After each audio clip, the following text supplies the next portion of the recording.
Messi বলেন, Neymar বলেন, Ronaldo বলেন, আজকে তারা অনেক বড় সুপারস্টার। আজ থেকে 30 বছর পরেও কি তারা একই রকম সুপারস্টার থাকবে? শেখ মুজিব যুদ্ধ চাইছে কি চায় নাই, এই তর্কের বাইরেও যারা যুদ্ধ সংগঠন করেছেন তারা শেখ মুজিবকে সামনে রেখেই করেছেন। এই শেখ মুজিবের হাতেই তো বাংলাদেশে বাকশাল কায়েম হয়েছে। রাষ্ট্রটাকে যদি আপনি টিকায় রাখতে চান, আপনি যদি চেতনায় নির্ভর করে তর্ক করেন, রাষ্ট্র থাকবে না তো। রাষ্ট্র থাকবে হচ্ছে চৈতন্যের উপরে। সেই রকম চৈতন্য বা ছেলেমেয়েরা এখানে তৈরি হচ্ছে কিনা। স্বাগত জানাচ্ছি বলানো বলা অনুষ্ঠানে। আমাদের অনুষ্ঠানে আজকের অতিথি এবি পার্টির সাধারণ সম্পাদক ব্যারিস্টার আসাদুজ্জামান ফুয়াদ। ফুয়াদ ভাই, স্বাগত জানাচ্ছি অনুষ্ঠানে। বাংলাদেশও সারা বিশ্বের মধ্যেই বিশ্বকাপ ফুটবল খেলা 2026 একটা উন্মাদনা চলছে। আজকে যখন আমরা এই অনুষ্ঠানটি রেকর্ড করছি তখন ঠিক আজকের দিনের আগের রাতে বাংলাদেশের অর্ধেক সাপোর্টার যারা বলা হয় ব্রাজিল হেরে গেছে এবং অনেকে হতাশ। আমি এই কারণে জিজ্ঞেস করলাম, আপনার অনেকগুলো আলোচিত উক্তির মধ্যে ফুটবল খেলা নিয়ে একটা উক্তি আছে, একটা বলের পিছনে দৌড়ায় 22 জন মানুষ, অবাক একটা বিষয়, সেটা টেলিভিশন দেখে, এরকম একটা কথা বলছিলেন। আপনি কি এখনও আপনার সেই বক্তব্যের সপক্ষে অবস্থান আছেন, নাকি আপনি নিজে খেলা দেখেন, নাকি দেখেনই না? বক্তব্য তো এখন যেটা হচ্ছে যে রিলসের জমানাতে আসলে কি বলছি আর কি বলছি না, সাথে যোগ হয়েছে এআই। আপনার তো এখন কণ্ঠ নকল করা যায়, যে কোনো কিছু বের করা যায়। আমার নামে দেখলাম যে আমি হাসিনা ফিরে আসবে, এই ব্যাপারে একটা কঠিন বক্তব্য আমার চোখে পড়লো। মানে আমি আওয়ামী লীগ হয়ে গেছি আর কি, এরকম ভাল লাগছে। এটা ভালো কমেডি ছিল। এই প্রোগ্রামটা ছিল আপনার 24-এর শেষের দিকে, না ঢাকা বিশ্ববিদ্যালয় জুলাইয়ের প্রতিবন্ধী যারা জুলাইতে যারা আহত হয়েছেন তাদেরকে সম্মাননা দেয়া, সাথে 90-এর আহত প্রতিবন্ধীরা ছিলেন, 71-এর প্রতিবন্ধীরা ছিলেন। তারা 300+ প্রতিবন্ধী জনগোষ্ঠীকে যারা লড়াইয়ের মধ্য দিয়ে দেশের জন্য পঙ্গুত্ব বরণ করেছেন তাদেরকে সম্মাননা দেয়া। এবং সেখানে আপনার বাংলাদেশের অনেক গুরুত্বপূর্ণ মানুষ, তখনকার জমানার উপদেষ্টারা, ছাত্রনেতারা যারা আন্দোলন করেছেন, তখন তো ইমোশন পিক বুঝতে পারছেন আর কি। তো আমি ওখানে ইনভাইটেড ছিলাম, আমি গেলাম ওখানে। তো ওখানে বাংলাদেশের সমাজ কল্যাণ মন্ত্রণালয়ের অধীনে একটা ডিপার্টমেন্ট আছে যারা প্রতিবন্ধীদেরকে দেখাশোনা করে, আলাদা ডিপার্টমেন্ট আছে। ওইটার যিনি দায়িত্বে ভদ্রলোক উনি এসছেন। তো ওখানে গিয়ে দেখলাম যে আপনার উপরের দিকে সবচেয়ে গুরুত্বপূর্ণ মেহমান যারা, তারা কেউ আসলো না। তো অবভিয়াসলি বাংলাদেশে যেটা হয়, আপনি সাংবাদিকতা করেন, আপনি জানেন যে আপনারা ব্রাহ্মণ না থাকলে তো মিটিংয়ে ক্যামেরাম্যান পাঠান না। তো আমরা গিয়ে দেখলাম যে কোনো সাংবাদিক আসে নাই। তো ওইটা আমার কাছে খুব কষ্ট দিছে। এই কারণে বাংলাদেশে আপনার ইভেন্টটা ছিল এইটাকে কেন্দ্র করে টোটাল দেশের প্রতিবন্ধী জনগোষ্ঠীর জন্য অ্যাডভোকেসি করা, এটা ছিল প্রোগ্রামের পারপাস। এবং এটা প্রতিবন্ধী কল্যাণ সমিতি নামে একটা সংগঠন এই প্রোগ্রামটার আয়োজন করেছে। তো আমার তখন এত কষ্ট লাগছে, আমি এই 93 লক্ষ নাগরিক, প্রায় 1 কোটি মানুষ প্রতিবন্ধী কোনো না কোনো ফর্মে বাংলাদেশে, যাদের জন্য একটু মিডিয়া কাভারেজের প্রয়োজন আমাদের গণমাধ্যম মনে করলো না। গুরুত্বপূর্ণ বিপ্লবের নেতা, গণ অভ্যুত্থানের নেতা, সরকারের উপদেষ্টারা এরকম একটা প্রোগ্রামে আসার প্রয়োজন মনে করলেন না। তখন আমি উদাহরণ দিয়ে বলছি, যদি আজকে এখানে পরিমণির নাচ হইতো, এখানে যদি বুবলি আসতো, সাকিব খান কার বাচ্চার কার বাপ, কোথায় না হয়েছে, যেগুলো দিনের পর দিন, সপ্তাহের পর সপ্তাহ প্রথম পেজে আমরা দেখেছি, আপনারা হেডলাইন করে দিয়েছেন, আমরা ভিডিও ক্লিপ দেখেছি। আজকে যদি এখানে সাকিব, মাশরাফি, এদের খেলাধুলা হইতো, এক বল ব্যাট দিয়ে 11 জন দৌড়দৌড়ি করে, এক বল নিয়ে সবাই দৌড়াইতেছে, পেলে ম্যারাডোনার ম্যাচ হইতো, তাহলে দেখতেন এখানে ক্যামেরার কোনো অভাব হইতো না। কিন্তু আজকে দেশের সবচেয়ে অভাবী জনগোষ্ঠী যদি বলি, যার চোখ নাই, তার জীবনের সবচেয়ে বড় অভাবটি কি বলেন? সে কোটিপতি সন্তান হইতে পারে, কিন্তু তার এই পৃথিবীতে তার তো এই টাকার কোনো ভ্যালু নাই, যার চোখটা নাই, চলে গেছে। ওই এক্সাম্পলগুলো আমি তখন দিয়েছি আর কি, যে কষ্টে আর কি, রাগে। ইনফ্যাক্ট বলতে গিয়ে ফাউল একটা খেলা এটা বলছিলেন আপনি, জিনিসটা কি এই প্রকাশ করতে গিয়ে এই 1 কোটি মানুষের জীবনের সামনে এগুলো তো আমার কাছে ফাউল জিনিস। তো এগুলোর দাম কত বলেন? আমি ইমোশনটা আমি বুঝি। আপনার ব্রাজিল আর্জেন্টিনার দাম যদি যোগ করেন, এটাকে একটা অন্ধ মানুষের চোখের সমান হয়। কিন্তু তারপরও আপনার কি মনে হলো, এই যখন আমাদের এই উন্মাদনা, ধরেন একদিকে রাশিয়া ইউক্রেন যুদ্ধ চলছে, একদিকে প্যালেস্টাইন, ইরান, মধ্যপ্রাচ্য এখনো অগ্নিগর্ভ বলা চলে, যদিও কিছুটা থেমে আছে, তারপরেও তো ধরেন এই উন্মাদনা সারা দুনিয়া জুড়েই চলছে। না, একটা বিষয় হচ্ছে যে মানুষ তো সবসময় মানুষের serious mood এ ইমোশন, থাকতে এইটাও পারবে তো না। বড় মানুষের ইমোশন, না, নিঃসন্দেহে। ভালোবাসার জায়গা। মানুষ তো সবসময় সিরিয়াস মুডে থাকতে পারবে না, তার একটু বিনোদন দরকার, তার একটু গান শুনতে মনে চাইবে, সে একটু ঘুরতে যাইবে, সে হচ্ছে আপনার একটু উপন্যাস পড়বে, সে খেলা দেখবে, কনসার্টে যাবে, এগুলো খুবই ফাইন, খুবই নর্মাল একটা ব্যাপার। এবং বাংলাদেশের আপনার এই জায়গাগুলোর ভিতরে আমি যতটা না আনন্দ উন্মাদনা দেখি, তার থেকে আসলে আমি ডিপ্রেশন, ফ্রাস্ট্রেশন দেখি। যেই রাষ্ট্রে বাংলাদেশি প্রবাসী জনগোষ্ঠী নাই, হয়তো 2-4 জন বাংলাদেশে অবশ্যই আছে, আর্জেন্টিনা, ব্রাজিলে তো আমাদের অ্যাম্বাসি আছে, আর্জেন্টিনা অ্যাম্বাসি ওপেন করেছে, মানে এটা তো সৌদি আরব না, যেমন ধরেন যেখানে লক্ষ লক্ষ বাংলাদেশি আছে। যেই দেশটাকে আপনি চিনবেন না, আপনি অধিকাংশ ব্রাজিলের সাপোর্টারকে ম্যাপটা খুঁজে বের করতে বলেন তো, দেখবেন অধিকাংশ ব্রাজিলের সাপোর্টার ব্রাজিলকে পিন পয়েন্ট করতে পারবে না, ব্রাজিল আর্জেন্টিনাকে পিন পয়েন্ট করতে পারবে না। যেটা এমন দেশ, এই দেশের সাথে আমার এক্সপোর্ট ইম্পোর্ট খুব বড় কোনো বাণিজ্য নাই। এটা এমন দেশ, এখানে আমার দেশের মানুষজন হাজারে হাজারে লাখে লাখে ঘুরতে যায় না, পড়তে যায় না, কাজ করতে যায় না। তাহলে এই রকম একটা ডিস্ট্যান্ট, রিমোটলি ডিসকানেক্টেড একটা জায়গার সাথে আপনার মাটির কানেকশনটা কিভাবে হইলো? এখন ধরেন আমি না হয় নেটের জমানায় বাস করি, তখন তো পৃথিবীতে নেট এত ছিল দূরত্ব না। নাই। আমরা যখন খেলা দেখছি, আপনারা আরেকটু সিনিয়র, আপনারা যখন খেলা দেখছেন, আমার বড় ভাইরা যখন দেখছে, তখন কেমনে হইলো? এটার কানেকশনটা তৈরিটা কিভাবে হইলো? এবং ইন্টারেস্টিংলি দেখেন, আমাদের ফুটবল ক্রিকেট দুইটা খেলাই তো আমরা ব্রিটিশ কলোনি থেকে আসছে। তো যাদের মাধ্যমে খেলাটা শিখলাম তাদেরকে কিন্তু আবার সাপোর্ট করছি না। মানে ট্র্যাজেডিটা মানে চিন্তা করে দেখেন যে যাদের মাধ্যমে খেলাটা শিখলাম, লাগান একটা বিখ্যাত মুভি দেখেছি না আমরা, যে সব অন্ধ প্রতিবন্ধী জনগোষ্ঠীকে নিয়ে খেলে ব্রিটিশদেরকে হারায় দিছে। আমার কাছে এইটা যতটুকু না খেলা, তার থেকে মনে হচ্ছে প্রচণ্ড ডিপ্রেশন ভুগতেছে আমাদের ইউথরা, ফ্রাস্ট্রেশনে আছে। ফুটবল ফ্যান, ফুটবল হুলিগানিজম দুনিয়াতে সব জায়গাতে আছে, নিজের দলকে নিয়ে, নিজের ম্যাচ, নিজের ক্লাবকে নিয়ে হয়। আমি ইউরোপে যেহেতু লম্বা সময় ছিলাম, পাগলামি দেখেছি আপনার। হুলিগানিজম বলতে যা বোঝায়, রায়ট লাইক প্রিপারেশন হয় যখন বিগ ক্লাবগুলো ইউরোপের এক দেশে আরেক দেশে খেলতে যায় ইউরোপে, বাট সেটা তারা ওই দেশের সিটিজেন, তাদের নিজের ক্লাব, ইউরোপিয়ান, তার ক্লাব, তার দেশ, তার টুর্নামেন্ট সে খেলতেছে। কতজন মারা গেছে দেখেন, আমি ইতিমধ্যে দেখলাম 17 জন 19 জনের কথা বললাম মারা গেছে এখন পর্যন্ত। কার জন্য, কোন পতাকার জন্য আপনি মারা গেলেন? কেউ বাড়ি বানায় ফেলতেছে ওই দেশের পতাকার আলো, কোটি কোটি শত শত কোটি টাকা নিজের জমি বিক্রি করেই করছে। এক্স্যাক্টলি। এখন এইটা হচ্ছে প্রথম ডিপ্রেশনের জায়গা, হচ্ছে আমাদের ইউথরা তো সিম্পলি হোপলেস। যেই ছেলে মেয়েটা অনার্সে পড়ে, ফার্স্ট ইয়ারে পড়ে, সেকেন্ড ইয়ারে পড়ে, তার সামনে কেরিয়ার কি আছে? তার জীবনে বাংলাদেশে জন্মে তার সামনে কি আছে? সে কি করতে পারবে? তার কাছে কোনো স্বপ্ন আছে, আশার জায়গা আছে যে আমি এইটা করলে এই জায়গাটাতে আমার 2টা রুজি নিশ্চিত। তারপরে দেখেন বড় টপ ক্লাব ইউনিভার্সিটিতে যারা পড়তে, তারা মনে করে আমরা কিছু না কিছু করে যাব। দেশের যে প্রত্যেক দিন গ্র্যাজুয়েশন জব মার্কেটে আসতেছে 25-30 লক্ষ গ্র্যাজুয়েট। উন্মুক্ত বিশ্ববিদ্যালয়ের ভাইস চ্যান্সেলর ছিলেন ইন্টারিমের সময়, তিনি বলেছেন যে আমাকে, যে আই এম সো প্রাউড যে I am the highest unemployed youths graduates producer in the world. সে সারা পৃথিবীতে সবচেয়ে বেশি বেকার স্নাতক পাস ছেলে মেয়ে প্রডিউস করে। আপনি কি নিজে ফুটবল খেলা দেখছেন এখন? এখন তো সময় পাই কম, টাইমটা খুব অড। দেখা হয়েছে? এইটাতে একবারও দেখি নাই, একবারও কোনো খেলা দেখি নাই। আমি একসময় তো খেলার সাপোর্ট করেছি, একসময় দেখেছি ক্লাব, দেশের নামে না গেলাম আবার তাহলে অন্য পক্ষ আমার ভক্তরা কষ্ট পাবে। আমি এটা শেষ করি তৈরি, এই যে ডিপ্রেশনের জায়গা, ফ্রাস্ট্রেশনের জায়গা, নিজে খেলতে পারে না এই জনগোষ্ঠী, তার খেলার মাঠ নাই, সে টেলিভিশনে অন্যের খেলা দেখে।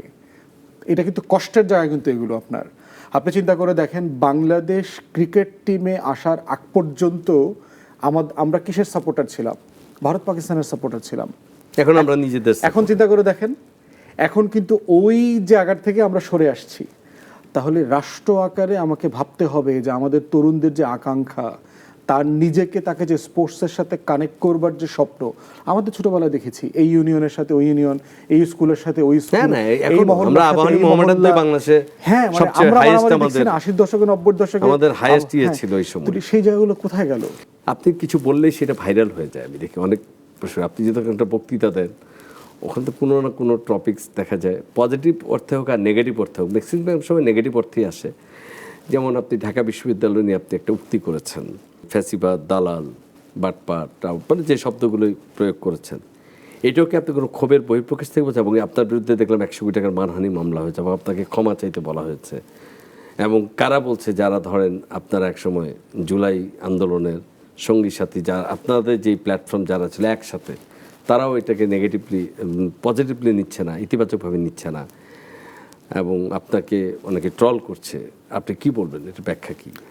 ডাকসুর প্রোগ্রামে টপিক ছিল হচ্ছে ঢাকা বিশ্ববিদ্যালয়ের প্রতিষ্ঠার ইতিহাস, বাঙালি মুসলমানদের যে লড়াই, বাঙালি নিম্নবর্ণের হিন্দু মানে বঙ্গীয় প্রজাদের যে লড়াই এখানকার এই অংশের মানুষের, সেই প্রেক্ষাপটে আলোচনা করেছে হিস্টোরিক্যাল জায়গা থেকে। একটা পর্যায়ে আসছে যে আজকের এই 105-6 বছর যাওয়ার পরে আপনার 1 তারিখে ঢাকা বিশ্ববিদ্যালয় দিবস ছিল, 105 বছর হয়ে যাওয়ার পরে আজকের প্রাসঙ্গিকতাটা কি?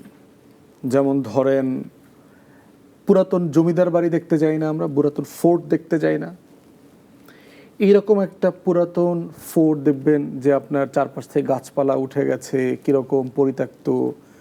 এই বাড়িটা একসময় একটা মহান জায়গা ছিল না, ক্ষমতার দাপটের জায়গা ছিল না? আপনাকে আপনার থাকতে দিলে বিনামূল্যে ওখানে থাকবেন? তাহলে প্রত্যেকটা মহান জিনিস কি আজীবনের জন্য মহান থাকে, না মহত্ব ধরে রাখতে হয়? মহত্ব ধরে রাখতে হয়। আপনি মেসি বলেন, নেইমার বলেন, রোনালদো বলেন, আজকে তারা অনেক বড় সুপারস্টার। আজ থেকে 30 বছর পরেও কি তারা একই রকম সুপারস্টার থাকবে? পেলে, তারপরে ম্যারাডোনা, এদেরকে দেবতা তুল্য করে মানুষ মনে করেছে না? কিন্তু আজকে কি আপনি এই 81-এর স্টারকে দিয়ে আজকের বিশ্বকাপে খেলাতে পারবেন? পারবেন না।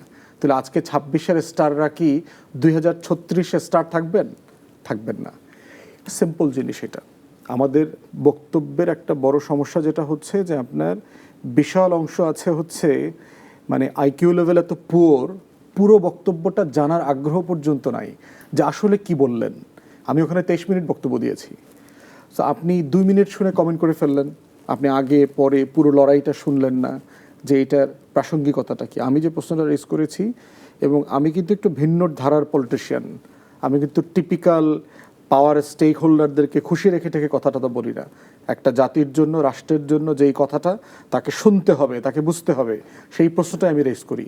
এবং অন ম্যারিট আমাকে কেউ চ্যালেঞ্জ করলে আমি এটা ওয়েলকাম করি, আমাকে কেউ চ্যালেঞ্জ করে না, গালাগালি করে। তাই আমি বলেছি আজকের প্রাসঙ্গিকতাটা কি। চোখ বন্ধ করে চিন্তা করেন তো, আজকে ঢাকা বিশ্ববিদ্যালয় শাটডাউন করে দিলাম, বাংলাদেশের কি ক্ষতি হবে? বাংলাদেশের আসলে কি ক্ষতি হবে? মানে সর্বোচ্চ, মানে সবচেয়ে, মানে যতগুলো বিশ্ববিদ্যালয় আছে তাদের মধ্যে ধরেন সর্বাধিক আসনে যে ছেলেমেয়েরা পড়াশোনা করছে, এবং যেটা একটা, এবং অনেক ধরনের গবেষণা ধরনের প্রতিষ্ঠান রয়েছে ঢাকা বিশ্ববিদ্যালয়, যেটা অনেকগুলোতে নাই, অনেক ইউনিভার্সিটিতে নাই, পাবলিক ইউনিভার্সিটি। ঢাকা ইউনিভার্সিটিতে কোনো গবেষণাধর্মী কোনো প্রতিষ্ঠান নাই ভাই। আপনি যেমন ধরেন যে আমি যদি আজকে আপনাকে বলি ঢাকা ইউনিভার্সিটির অধীনে যে লাইব্রেরিটার কথা যদি বলি, আপনি চিন্তা করেন আমার কথাটা, মানুষ তো কিছুটা ঐতিহ্য নিয়ে বাঁচে, ঐতিহ্যের সাথে বর্তমান এবং ভবিষ্যৎকে সেটাকে সময়ের সাথে মিলিয়ে নেয়। কিন্তু একটা ওই যে ঐতিহাসিক স্থাপনাকে কেন্দ্র করে মানুষের জাদুঘর করে ফেলা যেতে পারে। জাদুঘর, ঐতিহ্যের আলাপ আসে, জাদুঘর হয়। একটা বিশ্ববিদ্যালয় কি ঐতিহ্যের আলাপে ঠেকে যাবে কিনা? তাহলে আপনি জাদুঘর করে ফেলবেন। যেটাতে অনেক ঐতিহ্য আছে, এটা জাদুঘর করে ফেলতে হবে। আমাদের বড় বড় পণ্ডিত ব্যক্তি যারা এসেছেন তারা তো ঢাকা বিশ্ববিদ্যালয় থেকে এসেছেন। সবাই ঢাকা বিশ্ববিদ্যালয় থেকে আসে নাই। এখনকার প্রেক্ষাপটে যদি আপনি বলেন ঢাকা বিশ্ববিদ্যালয় থেকে যারা পড়াশোনা করে দেশের বাইরে যাচ্ছে, বিজ্ঞানী বড় বড় নাম করছে, লেকচারার হচ্ছে, প্রফেসর হচ্ছে, বা রাজনীতিবিদ, আমাদের দেশে যদি রাজনীতিবিদ বলেন, এখন আপনি ঢাকা কলেজ থেকে পড়াশোনা করছেন, ইন্টারমিডিয়েট ঢাকা কলেজে পড়ছেন, তারপর আপনি লন্ডন ঢাকা ইউনিভার্সিটি পড়ছেন, ঢাকা ইউনিভার্সিটি আপনি পড়ছেন, তাহলে আপনি ব্যারিস্টার ফুয়াদ ঢাকা ইউনিভার্সিটি হয়েছেন, আপনি ঢাকা ইউনিভার্সিটি আপনাকে ওন করতে পারে না। প্রশ্ন হচ্ছে আমি ঢাকা ইউনিভার্সিটি থেকে কিছু শিখছি কিনা, মানে আমি যদি আমাকে ফিল করছেন আমি কিছু শিখি নাই তো। একটা ছেলে মেয়েকে আপনি এক বিশ্ববিদ্যালয়ের কারণ কি, বিশ্ববিদ্যালয় কি ঢাকা বিশ্ববিদ্যালয়ের গৌরবের আলোচনা যখন আসে তখন সে কি আলাপ করে দেখবেন, এই বিশ্ববিদ্যালয়ে 47-এ দেশ বানাইছে, 52-তে ভাষা আন্দোলন করছে, 62, 69, 70, 71, 90, 24 এগুলো বলে। একটা বিশ্ববিদ্যালয়, অক্সফোর্ড ধরেন, কেমব্রিজ, হার্ভার্ড, ওরা যখন ওদের বিশ্ববিদ্যালয় নিয়ে কথা বলে, ওরা কি বলে? ওদের এখান থেকে ওরা যে হায়ার যে ডিগ্রিগুলো নেয়, অর্জন করে, যে এক একজন বের হয়, কেউ নোবেল লরিয়েটও হয়, বুঝছে না? তাহলে বিশ্ববিদ্যালয়ের পারপাস কি? খেলোয়াড় তৈরি করা, যেন মোহামেডানে খেলতে পারে, আবাহনীতে খেলতে পারে, বড় দলের রাজনীতিবিদ হইতে পারে, এটা কি বিশ্ববিদ্যালয়ের পারপাস? বিশ্ববিদ্যালয় করা হয় একটা পার্টিকুলার পারপাস নিয়ে রাষ্ট্রের, যে সে রাষ্ট্রকে রাষ্ট্র আকারে হইতে দিবে জেনারেশন আফটার জেনারেশন, যেন রাষ্ট্রটা থাকে। এই বিশ্ববিদ্যালয়ে দেখেন গবেষণা বলতে তো কিছু নাই। এই বিশ্ববিদ্যালয়ে কয়জন নোবেল লরিয়েট তৈরি করেছে? এই বিশ্ববিদ্যালয় 1000 বই বের করছে? এটা 105 বছর হয়েছে। এই বিশ্ববিদ্যালয় এমন কোনো নলেজ ক্রিয়েট করছে কিনা যেই নলেজটা সারা দুনিয়াতে আলোচিত হয়? আপনার মনে থাকার কথা, যখন করোনা চলছে তখন ঢাকা বিশ্ববিদ্যালয় বুয়েটের পোলাপান স্যানিটাইজার বানাইছে, বানায়া এটা প্রেস কনফারেন্স করে আবার জানাইছে। আর অক্সফোর্ডের কেমব্রিজের ছেলেমেয়েরা তখন কি নিয়ে গবেষণা করতেছে? টিকা নিয়ে, করোনার ভ্যাকসিন নিয়ে। তাহলে যেই স্যানিটাইজার আপনার দেশের অসংখ্য কোম্পানি বানায়, দেশে বিদেশে বানায়, 50, 60, 100 বছর ধরে বানায়, সেইটা আপনি 2020-21 সালে বানায় আবার জাতিকে জানাইছেন, মানে তো লজ্জার বিষয় তো আপনার। তাই আপনার মতে কি হওয়া উচিত? একটা বিশ্ববিদ্যালয় হইতে হবে। এখানে না আছে লেখাপড়া, না আছে গবেষণা, কিছুই নাই। এখানে যেটা আছে সেখানে চেতনাবাজি আছে। এখানে টিচাররা পলিটিক্স করে, এখানকার কর্মকর্তা কর্মচারীরা সবাই দলীয় রাজনীতি করে, কাজের কাজটা কেউ করে না। লেখাপড়া নাই এখানে। আপনি ক্যাম্পাসে যাবেন, আপনার কাছে মনে হবে এখানে সবাই ফুচকা খাইতে যায়। ঢাকা বিশ্ববিদ্যালয়ের পারসেপশনটা কি দেখবেন, প্রেম করতে কোথায় যাবেন? আচ্ছা টিএসসিতে চলো। আপনি একটু ফুচকা খাইতে যাইতে হবে, বিকালে একটু ঘুরতে যাইতে হবে, একটু আড্ডা মারতে যাইতে হবে, কোথায় যাবেন? ঢাকা বিশ্ববিদ্যালয়ে যাবেন। লেখাপড়ার জায়গাটা কোথায়? লাইব্রেরির কথা আপনি বলেছেন, পত্রিকাতে রিপোর্ট আসছে কেন্দ্রীয় লাইব্রেরিতে ঢাকা বিশ্ববিদ্যালয়ে সবচেয়ে বেশি ছেলেমেয়েরা লেখাপড়া করে বিসিএস এর জন্য। বিসিএস এর লেখাপড়া করার জন্য কি ঢাকা বিশ্ববিদ্যালয়ে কেন্দ্রীয় লাইব্রেরি করার দরকার আছে?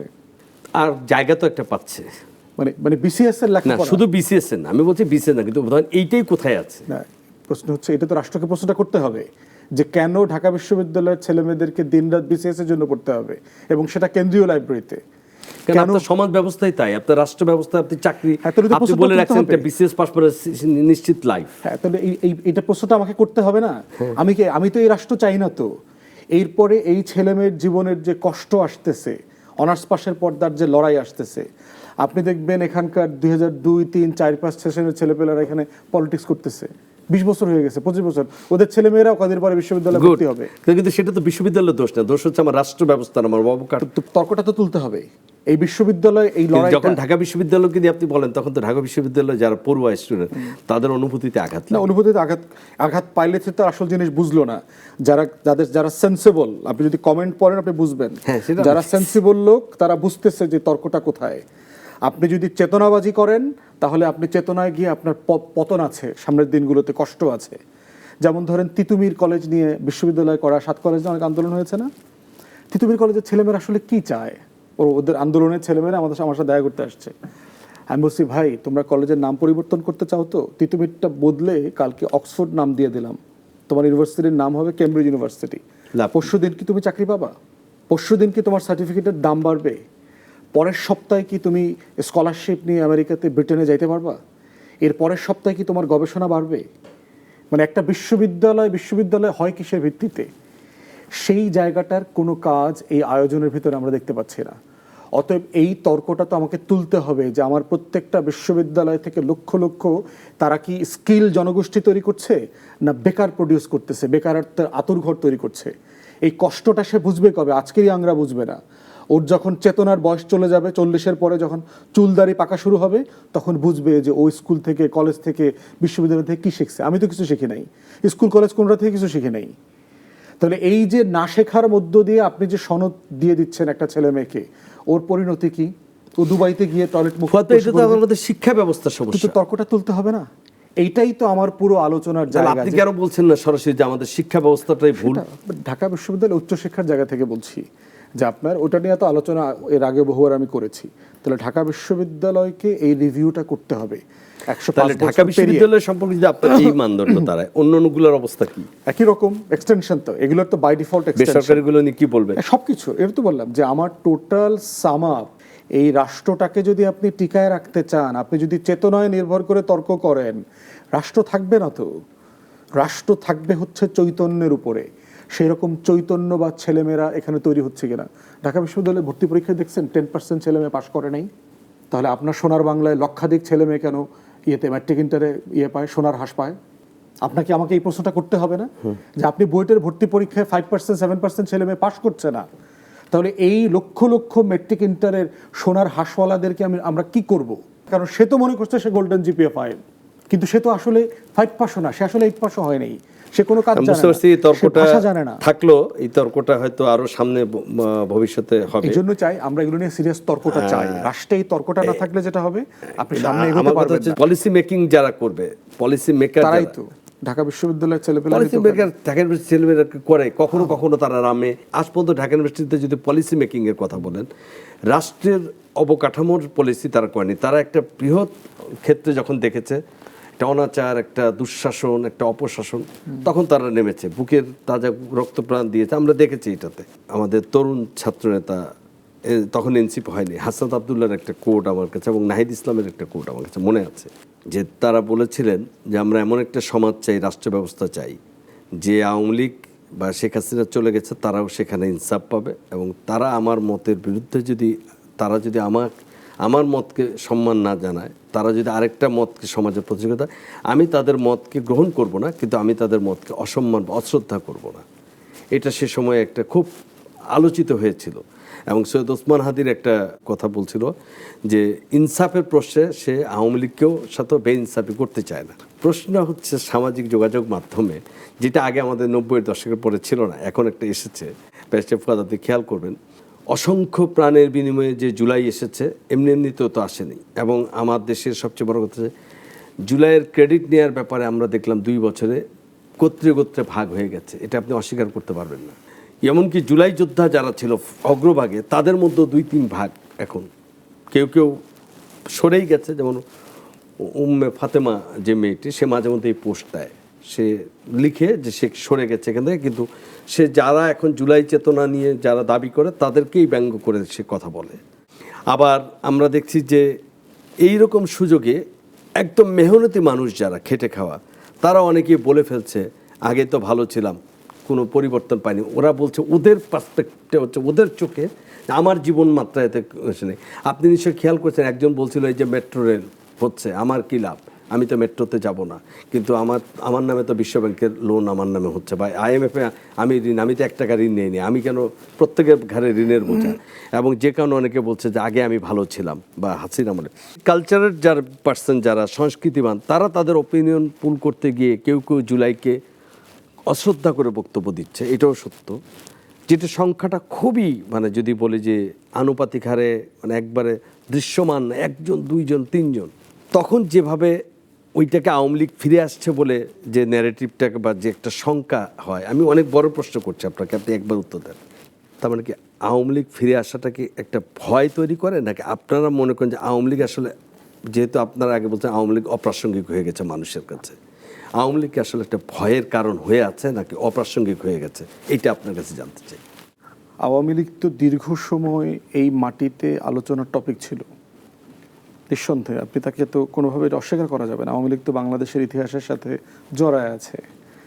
বাংলাদেশের অনেকগুলো রাজনৈতিক আন্দোলনে আওয়ামী লীগের ভূমিকা আছে। শেখ মুজিব যুদ্ধ চাইছে কি চায় নাই, এই তর্কের বাইরেও তাকে সামনে রেখেই মুক্তিযুদ্ধ হয়েছে, যারা যুদ্ধ অর্গানাইজ করেছে। এটা মেনে নিতে হবে, এটার কোনো ইয়ে না। আপনার অতীতের বক্তব্য আমি আপনার এটাই পেয়েছি, যে শেখ মুজিবকে বাদ দিয়ে মুক্তিযুদ্ধ কেউ বললেও হয়। তো শেখ মুজিব যুদ্ধ চেয়েছে কিনা, দেশ স্বাধীন হোক চেয়েছে কিনা, সেই তর্কের বাইরেও শেখ মুজিবকে সামনে রেখেই মুক্তিযুদ্ধ হয়েছে। যারা যুদ্ধ সংগঠন করেছেন তারা শেখ মুজিবকে সামনে রেখেই করেছেন। শেখ মুজিব দেশে ফিরে এসে 3 মাসের ভিতরে ভারতের সৈন্য সামন্ত ফেরত পাঠাইতে বাধ্য করছেন ইন্দিরা গান্ধীকে। যে এটা শেখ মুজিব ছাড়া আসলে অন্য কেউ করতে পারতো কিনা, এটা আমার সন্দেহ আছে। তো এইটা তো একটা হিউজ কন্ট্রিবিউশনের জায়গা, কিন্তু এই শেখ মুজিবের হাতেই তো বাংলাদেশে বাকশাল কায়েম হয়েছে। বাংলাদেশে প্রথম ফ্যাসিবাদ কায়েম হয়েছে তার নেতৃত্বে। সকল গণমাধ্যম বন্ধ করে শুধু 4টে গণমাধ্যমকে রাখা হয়েছে। তাহলে 24 যেটা করেছে সেটা হচ্ছে যে এই যে আমার রাষ্ট্র আকাঙ্ক্ষাকে বারবার ভুলুণ্ঠিত করা হয়েছে শাসক গোষ্ঠী। আমার 47-এ একটা স্বাধীন রাষ্ট্র বানাইলাম, এই রাষ্ট্র আমাকে আমার মর্যাদা দিতে পারে নাই, এই জন্য আমি 71-এ একটা লড়াই করলাম, আবার আন্দোলন হইল 90-তে, 24-এ। এখন 24-এর ফেনোমেনাটা যেটা করেছে সেটা হচ্ছে যে একটা ফ্যাসিবাদকে আপনি কতবার পলিটিক্যালি সুযোগ দেবেন। 75-এর পরের ফ্যাসিবাদকে কিন্তু ব্যান করা হয় নাই, এই আওয়ামী ফ্যাসিবাদ, এই শেখ পরিবারের ফ্যাসিবাদ। অতএব তার অনেক অবদান ছিল, এটা যেমন সত্য, কিন্তু তার নেতৃত্বে বাংলাদেশে 2বার ফ্যাসিবাদ কায়েম হয়েছে, এটাও সত্য। বাংলাদেশের মানুষ অত্যন্ত জেনারাস, প্রথমবার ফ্যাসিবাদের পর তাকে কেউ ব্যান করার আলাপ তোলে নাই। তারা মনে করেছে ঠিক আছে একটা পরিবর্তন হয়ে গেছে, জিয়াউর রহমান এসে নিজেই কিন্তু তাকে এই 4 টুকরা আওয়ামী লীগের সব টুকরাকে কিন্তু নির্বাচন করতে দিচ্ছে 79-তে। ভারতের সাথে আলাপ আলোচনা করে শেখ হাসিনাকে ফেরত আনছে এবং তাকে এটার জন্য জীবনও দিতে হয়েছে। 32 নম্বরের চাবিটা শহীদ প্রেসিডেন্ট জিয়াউর রহমান নিজে পৌঁছায় দিয়ে আসছে হাসিনার কাছে। অতএব সেই জায়গাতে যে গুড ফেইথে যে কাজগুলো আওয়ামী লীগের প্রতি করা হয়েছিল, আওয়ামী লীগ ক্ষমতা পেয়ে তার প্রত্যেকটা ওয়াদা, প্রত্যেকটা আকাঙ্ক্ষার জায়গা আবার গত 17 বছরে ভেঙে দিয়েছে। অতএব এইবারের যেটা কনসেনসাস 24-এর গণ অভ্যুত্থানের পরে, সেটা হচ্ছে আওয়ামী লীগকে আর পলিটিক্যালি স্পেস দেওয়া হবে না এবং যাবে না। আওয়ামী লীগ পলিটিক্যালি ডেড হয়ে গেছে। আচ্ছা, একটা রাজনৈতিক দল বাহির থেকে মারা যাওয়ার আগে, যেমন ধরুন একটা ব্যক্তির মতো দেখবেন, একটা মানুষ বাহির থেকে আমরা বুঝি এই লোকটা ইন্তেকাল করছেন, ইন্তেকাল করবার আগে তার ভিতরের অনেক জিনিস কিন্তু মরে গেছে। আপনি হয়তো চোখটা তার খোলা দেখতেছেন, কথা বলতেছেন, কিন্তু তার আসলে কিডনি ফাংশন করছে না, তার হার্ট ফাংশন করছে না, তার লিভার ফাংশন করছে না, তার অর্গানগুলো আস্তে আস্তে গ্র্যাজুয়ালি ইন্তেকাল করতেছে। এই সামষ্টিক ইন্তেকালের রেজাল্ট হচ্ছে আপনি কখন ইন্না লিল্লাহি ওয়া ইন্না ইলাইহি রাজিউন পড়ছেন, আপনি দেখছেন। আওয়ামী লীগ পলিটিক্যালি, তার যে পলিটিক্যাল স্পিরিট থাকার কথা, এইটাতে সে ইন্টারনালি অলরেডি মারা গেছে বহু আগে। 24-এর গণ অভ্যুত্থান এটা কালেকটিভলি এই জায়গাতে ইজমা হয়ে গেছে, তাকে রায় দিছে যে আপনি আসলে ডেড, কারণ আপনি আমার জন আকাঙ্ক্ষা পূরণ করছেন না। যেই রাষ্ট্র এত ব্রুটালি তার জনগণের টাকায় কেনা মারণাস্ত্র দিয়ে এবং কি যুদ্ধাস্ত্র, যেই অস্ত্র পুলিশ ব্যবহার করতে অ্যালাউড না সারা দুনিয়াতে, যেটা শুধুমাত্র আপনি only allowed to use in a battlefield, সেই যুদ্ধক্ষেত্রে ব্যবহার উপযোগী মারণাস্ত্র ব্যবহার করেছেন দেশের মানুষের উপরে। LMG, machine gun, sniper, 7.62 millimetre, 9 millimetre automatic rifle, এগুলো ব্যবহার করেছেন। আপনার রেসপন্স টিম, আপনার এলিট ফোর্স, এগুলো আপনি লেলায় দিচ্ছেন। 17 বছরে আমার রাজনীতি, আমার নির্বাচনী ব্যবস্থাপনাটা ধ্বংস করে দিয়েছেন। দেশের মানুষ, সাংবিধানিক প্রতিষ্ঠানগুলো অকেজ হয়ে গেছে। আমার অর্থনীতি আজকে এখনো দেখেন, আমার অর্থনীতির যে বেহাল অবস্থা। এরপর জাতীয় নিরাপত্তার যে হুমকি তৈরি করে দিয়ে গেছে আওয়ামী লীগ, আমার রাষ্ট্রের প্রত্যেকটা প্রতিষ্ঠানের সিকিউরিটি কম্প্রোমাইজড হয়ে গেছে। আপনি দেখেন আমাদের 5-6জন ডিজিএফআই প্রধান ভারতে পালাইছে।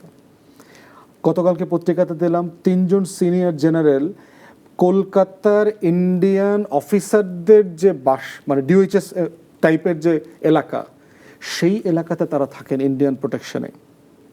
আমার এখানে আমার ডিজিএফআইতে রয়ের অফিস, উইং অফিস খোলা হয়েছিল। আমার প্রত্যেকটা বাহিনীতে রয়ের রিক্রুটমেন্ট এজেন্সি ছিল। এখানে দেখবেন আলেম ওলামায়ে কেরাম, হেফাজতের অনেক লোক বলেছে এতে ইন্টারোগেশন সেলে তাদেরকে হিন্দি ভাষায় ইন্টারোগেট করা হয়েছে। এবং শহীদ দেখবেন, পিলখানার শহীদের স্ত্রী সে বলেছে আমাকে ইন্ডিয়ান অফিসার, আমাকে ইন্ডিয়ান অফিসার আছে। তাহলে এই যে আমার টোটাল রাষ্ট্র কাঠামো সে বিক্রি করে দিয়েছে। এমন না যে শুধু আমাকে মেরেছে, আমার অর্থনীতি ধ্বংস করে দিয়েছে, আমার রাষ্ট্র প্রতিষ্ঠান ধ্বংস করে দিয়েছে, আপনি তো আমার সভরেনিটি কম্প্রোমাইজ করে দিয়েছেন, গোপন চুক্তি করেছেন। কদিন আগে যেটা জানা গেল, আপনার এই গত বছর জানলাম আমরা যে, আপনি জানবেন 74-এ যে আমাদের বর্ডারের প্রোটোকল হয় আমাদের বিএসএফ এবং বিডিআর এর মধ্যে, সেখানে বলা ছিল 175 গজের ভিতরে কোনো দেশ কোনো স্থাপনা তৈরি করবে না। সেটা আবার এখন শুরু, সেইটা আওয়ামী লীগ আমলে তারা বহুবার করেছে। 25 সালে ইন্ডিয়ান হাই কমিশনারকে সরকার ডেকে নিয়ে জিজ্ঞেস করার পরে বলেছে কেন, 2010 সালে তো আমাদের প্রধানমন্ত্রীর সাথে একটা নতুন প্রোটোকল হয়েছে, উনি তো আমাদেরকে অনুমতি দিয়েছেন 150 গজের ভিতরে করতে। এই যে কাঁটাতারের বেড়া দিয়েছে না, আমি এখানে একটা প্রশ্ন করতে চাই ব্যারিস্টার ফুয়াদ, সেটা হচ্ছে যে আমরা কিন্তু এরকম আরেকটা নেগেটিভ অনেক দিক থেকে আপনাদের, যারা শেখ হাসিনা সরকার যখন ক্ষমতায়, তখন থেকে আপনারা ভারতের সাথে আওয়ামী লীগের যে, আওয়ামী লীগ যেহেতু বলতো আমাদের সাথে তাদের সম্পর্ক, বাংলাদেশ এবং ভারতের সম্পর্ক অনেকটা স্বামী স্ত্রীর মতো, বা তার রক্তের সম্পর্ক, বা খুব ভালো সম্পর্ক এবং ইতিহাসের সবচেয়ে অনন্য চূড়া অবস্থান করছে। কিন্তু আপনাদের দিক থেকে আপনারা বলতেন যে না, দেশকে গোলামির চুক্তি, যেভাবে বল দেশকে বিকিয়ে দেওয়া হয়েছে, সব কিছু হচ্ছে। আপনি যে কথাগুলো বললেন এখন আবার, এটা বুঝে যাচ্ছে আওয়ামী লীগ জনগণ দ্বারা ধিকৃত, এবং আপনার মতে আওয়ামী লীগ বাংলাদেশে আসলে অপ্রাসঙ্গিক। এটা তো পরিষ্কার, আপনি যেই সিনারিওটা বলেছেন। কিন্তু প্রশ্ন হচ্ছে, গত 18 মাস যখন, আমি বলবো আপনাদের সরকার, এই কারণে বলছি যে গণ অভ্যুত্থানের সরকার আমাদের সরকার, সবার সরকার, এবং জনগণের সবচাইতে সবচেয়ে শ্রদ্ধাভাজন একটা মানুষকে যাকে নিয়ে যেই প্রত্যাশা নিয়ে বসালাম আমরা। আমার প্রশ্ন হচ্ছে 18 মাসে একটা চুক্তি আলোর মুখ দেখলো না, যেটা একটা অন্যায় চুক্তি। একটা চুক্তি আমরা বাতিল হতে দেখলাম না।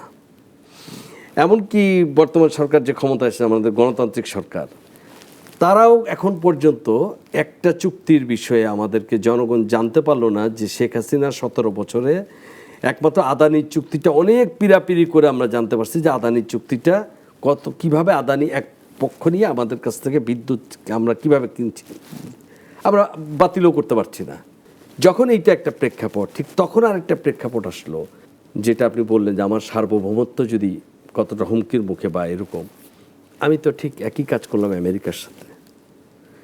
3 দিন আগে আমি এমন একটা চুক্তি করলাম, আপনি চাইলে যে এবার আমাদের চায়না টু, আমাদের প্রধানমন্ত্রীকে যে ওয়ার্ম রিসেপশন আমরা দেখলাম, কত চমৎকারভাবে সেখানে প্রধানমন্ত্রী এবং প্রেসিডেন্ট তাদের যেভাবে তাকে সম্মাননা জানালো তারেক রহমান সাহেবকে, এমনই স্বাক্ষর হয়েছে।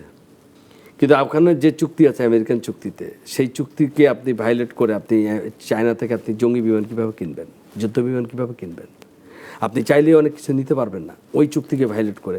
মানে আমরা কি আসলে যখন যে সরকার, আমি যেটা বলছি 54 বছরে যেটা বলছেন অতীতে তারা ভুল করেছে, আমরা কি ঠিক পরবর্তীতে একই ভুলে ধারাবাহিকতায় থাকলাম কিনা? প্রথম প্রশ্ন হচ্ছে যে ইন্টারিমের সময় চুক্তি কোনোটা বাতিল করা হয়নি তা না। আপনার মনে থাকার কথা ট্রান্সশিপমেন্টের অনেকগুলো এর সাথে একটু যোগ করে দিয়ে আপনার বলতে শুধু সংসদ ভবনে আমেরিকার স্বাধীনতা এবার এটা করলেন, এইটা আসলে কেই হলো, এইটুকু একটু জানতে চাই। একটা বিষয় দেখেন যে অন্তর্বর্তীকালীন সরকার বাতিল করা যায় এমন অনেকগুলো এগ্রিমেন্ট কিন্তু বাতিল করেছে। তার ভিতর একটা ছিল 14টা পয়েন্টে রেল নেটওয়ার্ক করার যে চুক্তিটা শেখ হাসিনা করে দিয়ে গেছিল, এটা কিন্তু বাতিল করেছে। অনেকগুলো বর্ডারে ভেরি ভেরি সেন্সিটিভ বর্ডার, ধরেন আমাদের চিটাগং হিল ট্র্যাক্সের সাথে ভারতের যে বর্ডার, ওইখানে অনেকগুলো ল্যান্ড বর্ডার এগ্রিমেন্ট ছিল, সেগুলো বাতিল করেছে সরকার। আওয়ামী লীগ ইন্ডিয়াকে আপনার আমাদের ফেনী সীমান্ত ধরে একদম মেরেশ্বরাই সাগরের মুখে এখানে প্রায় 900-950 একর জমি অঞ্চল গড়ার কথা ছিল, ভেরি সেনসিটিভ করেছে। এটা তো আমার ইন্টারনাল করলো। আমি যেগুলো চুক্তি করেছি কার্যকর, অর্থনীতি, আমার রাষ্ট্রীয় সার্বভৌমত্ব, আমার বিজনেস, যেগুলো আমি সব কিছু আমরা বলেছি। যেমন আমাদের আসিফ নজরুল স্যার বলেছেন এর আগে যে 26 লক্ষ ভারতীয় চাকরি করে, বা আপনি বলেন রয়ের অফিস ছিল এখানে, এরা গেল কোথায়? না, এরা তো সাডেনলি আপনার এগুলো তো আর অফিসিয়ালি এগ্রিমেন্টের ভিত্তিতে করা হয়নি। সাডেনলি এখন তো রয়ের লোকরা এখানে নাই, এরা এরা এরা এরা ভাগছে। প্রশ্ন হচ্ছে যে আপনি যে প্রসঙ্গটা তুলতেছেন যে রাষ্ট্র আকারে আমি আসলে কতটুকু সভরেন, রাইট, এটা একটা বিগ কোয়েশ্চেন। প্রশ্ন হচ্ছে যে আপনি সভরেন থাকার জন্য আপনার যে গাটস দরকার হয়, বাংলাদেশের স্বাধীনতার পর থেকে আপনার জনগোষ্ঠীকে আপনি এটা তৈরি করেছেন কিনা এইভাবে, না আপনি প্রোগ্রেসিভলি আমাকে একটা অধীনতামূলক রাষ্ট্র কাঠামোর মধ্যে নিয়ে গেছেন। শহীদ প্রেসিডেন্ট জিয়াউর রহমান ছাড়া অলমোস্ট কোনো আমলেই রাষ্ট্রটাকে মানে গাটস দিয়ে পায়ের উপরে দাঁড় করবার যে লড়াই, সেটা আসলে কাউকে যেভাবে লড়তে দেখি নাই আমরা। এটা আমাদের প্রত্যাশা পূরণ হয়েছে এবং এটা সাকসেসিভ ফেলিওর। একটা হচ্ছে জাতীয়তাবাদী ফ্রন্টের, এটা হলো যোগ্যতার ফেলিওর। আর আওয়ামী লীগ জাতীয় পার্টি হচ্ছে পরিকল্পিতভাবে ভারতের বলয়ের মধ্যে আমাকে নিয়ে গেছে, পরিকল্পিতভাবে। এই জন্য দেখেন আমাদের আর্ম ফোর্সেসের ব্যাটল প্রিপেয়ারনেস নাই, তার যুদ্ধ করবার প্রস্তুতি নাই, তাকে একটা ব্যবসা প্রতিষ্ঠানে বানানো হয়েছে। আপনি যদি পুরাতন আমলের বক্তব্য শোনেন, আওয়ামী লীগ বামপন্থীদের বিখ্যাত বক্তব্য আছে, একটা সেনাবাহিনী প্রসার তো কোনো প্রয়োজন নাই, এত গরিব দেশ, কোটি কোটি মানুষ এখানে দরিদ্র সীমার নিচে বাস করে, আমরা কেন সেনাবাহিনী পুঁজবো, আমাদের তো কোনো শত্রু নাই, আমরা কার সাথে যুদ্ধ করব। এই বক্তব্য, এই যে ইনুমেনুনরা এইসব বক্তব্য দিয়েছে আপনার 60-70-এর দশকে।